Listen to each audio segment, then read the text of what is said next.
दर्द ए इश्क पार्ट 16। विकी बस अपने ही ख्यालों में गुम था। उसे समझ ही नहीं आ रहा था कि कैसे बिहेव करे। कई सारी भावनाएं एक साथ उमड़ रही थीं। वह समझ ही नहीं पा रहा था कि खुशी से हंसे या इतने सालों के गम में रोए, या फिर गुस्सा हो कि स्तुति जिंदा होते हुए भी एक बार विकी से मिलने की कोशिश नहीं की, या फिर खुद पर गुस्सा हो कि वो जिंदा होते हुए भी उसे ढूंढ नहीं पाया। कैसी मोहब्बत है उसकी जो वह उस लड़की को नहीं ढूंढ पाया जिससे वो इस दुनिया में सबसे ज्यादा चाहता है। वो बस इन्हीं ख्यालों में इतना डूब गया था कि उसे डोरबेल कब से बज रही थी वो भी सुनाई ही नहीं दे रही थी। सुल्तान कमरे से निकलकर जब देखता है तो विकी अभी भी अपनी जगह पर बैठा था। वह सिर को ना में हिलाते हुए दरवाजे की ओर बढ़ते हुए दरवाजे को खोलता है। जब देखता है तो उसके आदमी थे। वह फाइल को लेते हुए कुछ बात करने के बाद दरवाजा बंद करते हुए सोफे की ओर आगे बढ़ता है।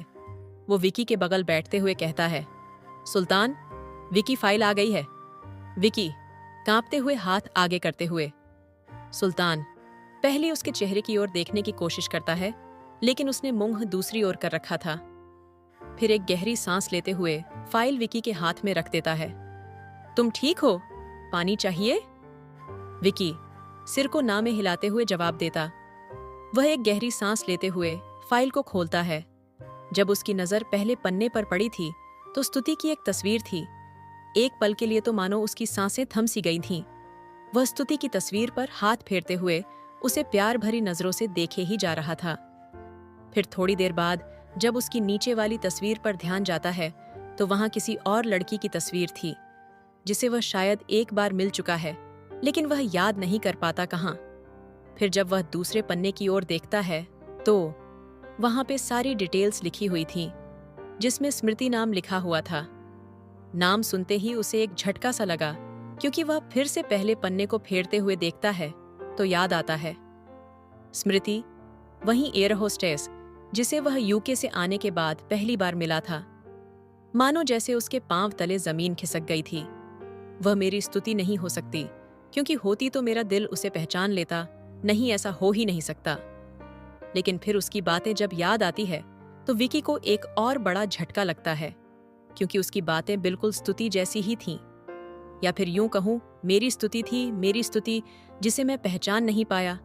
कैसी मोहब्बत है ये मेरी, जो मैं वह लड़की जो सामने खड़ी थी फिर भी मैं उसे नहीं पहचान पाया। क्या मैं गुस्से और नफरत में इतना अंधा हो गया था कि खुद के दिल की भी आवाज नहीं सुन सका? शायद मैं उसके लायक ही नहीं हूं, इसलिए तो वह मेरे पास नहीं है। कहीं जो रेहान कह रहा था वो सच तो नहीं कि मैं बस स्तुति को पसंद करता हूं, मोहब्बत नहीं? क्या मैं सिर्फ उसकी ओर आकर्षित था? क्या मेरी मोहब्बत झूठी थी? अगर नहीं तो फिर मैं क्यों नहीं पहचान पाया? माना कि उसकी शक्ल बदल गई थी, लेकिन दिल तो उसका वही था। फिर क्यों मेरे दिल ने गवाही नहीं दी कि वह मेरी स्तुति है? क्यों? सुल्तान, तुम अभी मिलना चाहोगे या फिर बाद में? विकी ख्यालों से बाहर आते हुए, मैं आवाज भारी हो गई थी। गला साफ करते हुए, मैं कुछ दिन बाद खुद जाऊंगा मिलने, लेकिन अभी कुछ सवाल है जिसके जवाब मुझे ढूंढने हैं। अगर जवाब नहीं मिले तो? सुल्तान, तो क्या? विकी तो पता नहीं, पर मैं उस पर खुद को थोपना नहीं चाहता, ना ही उसे फिर से खोना चाहता हूं। सुल्तान, तो तुम उसे जाने देना चाहते हो? विकी पता नहीं, कुछ समझ नहीं आ रहा। सुल्तान गहरी सांस लेते हुए, प्यार में गलती करना जायज है विक्रम, क्योंकि आपको खुद ही नहीं पता होता कि क्या गलत है या क्या सही। आप बस उस इंसान के साथ रहना चाहते हो, चाहे फिर कुछ भी करना पड़े। लेकिन अगर एक बार तुमने उसे जाने दिया फिर सारी जिंदगी खुद को कोसते रहोगे। विकी सिर को ना में हिलाते हुए, मैं उसे दूरी बर्दाश्त कर सकता हूँ, लेकिन उसकी आंखों में मेरे लिए नफरत जीते जी मौत के बराबर है। सुल्तान, एक बार तो मैंने देखी थी उसकी आंखों में नफरत, उसकी सजा अभी तक भुगत रहा हूं। अब अगर फिर से ऐसा हुआ तो मेरे पास इतनी हिम्मत नहीं है कि मैं सांस भी ले पाऊं। सुल्तान हंसते हुए, ये साली मोहब्बत भी कमीनी चीज है, अच्छे खासे इंसान को बेकार बना देती है। उसके साथ रहो तो प्रॉब्लम, ना रहो तो प्रॉब्लम, इससे अच्छा तो मौत आ जाए।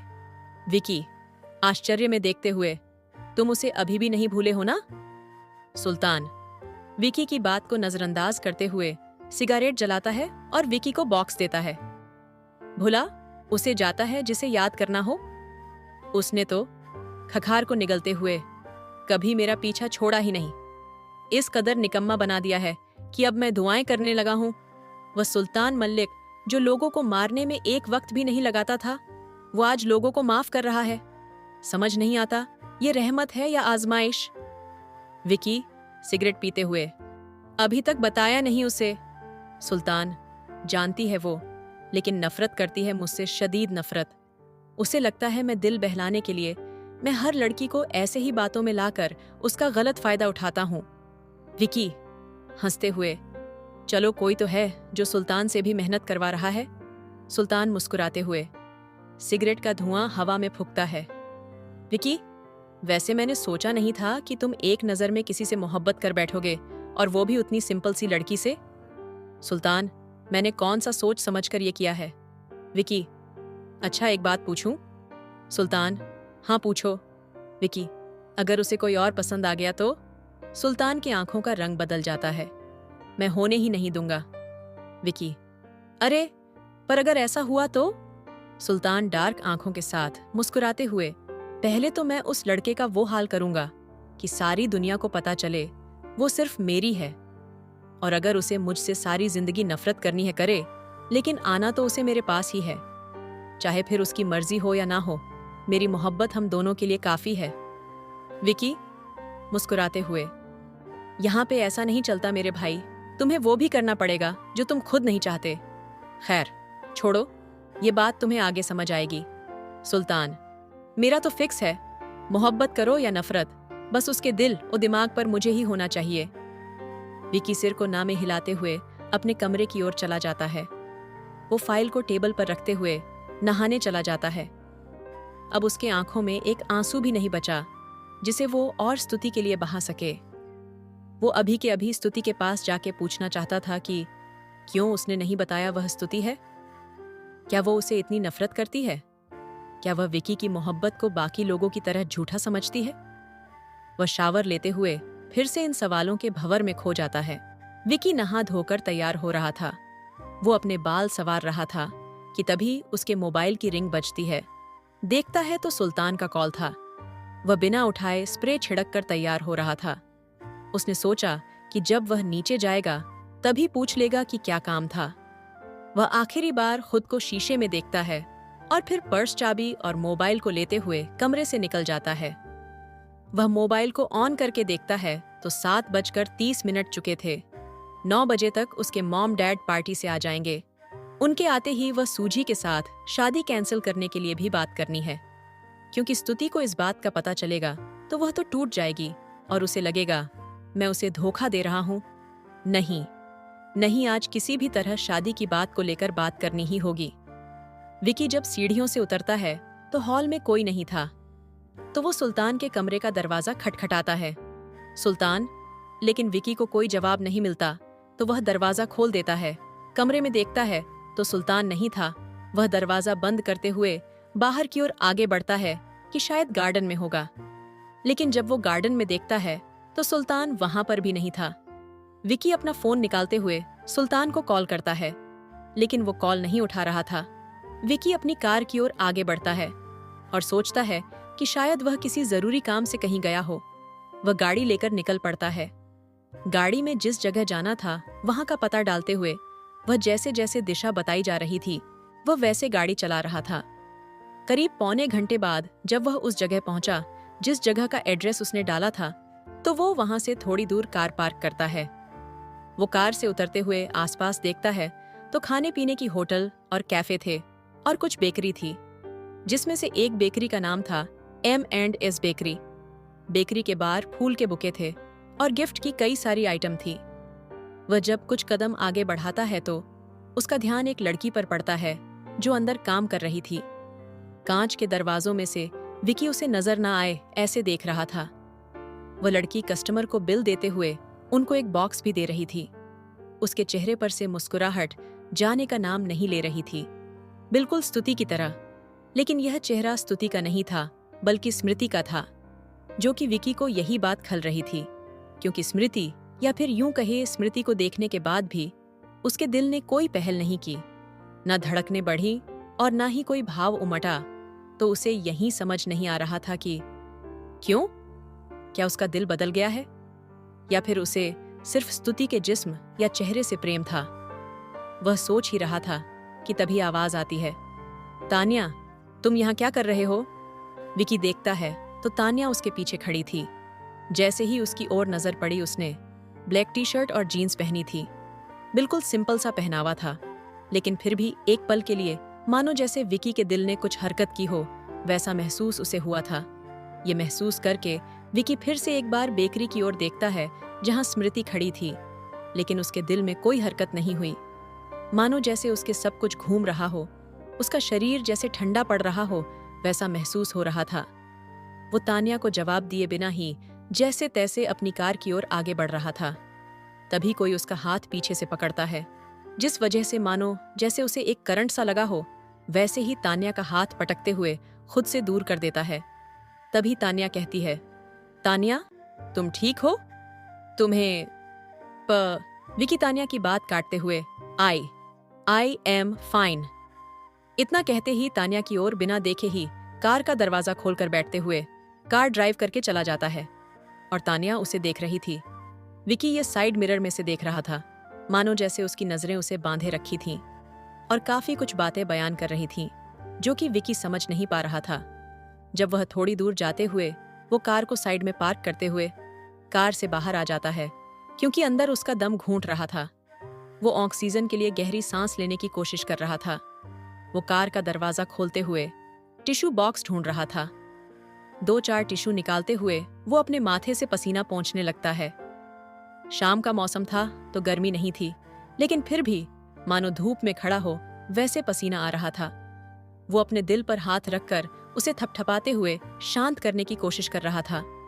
वो जैसे तैसे करके खुद को सामान्य हालत में ला ही रहा था कि तभी उसका फोन बजता है, जिस वजह से वो पॉकेट में से फोन निकालते हुए कॉल उठाता है। विकी है। हेलो सुल्तान, कहाँ हो?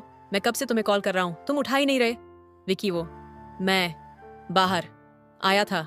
सुल्तान, तुम ऐसे थम थम के क्यों बोल रहे हो? तुम ठीक हो? विकी, कुछ नहीं। वो, सुल्तान, एक काम करो, तुम जहां हो वहीं रुको, मैं वहीं आता हूं, कहीं मत जाना, ठीक है?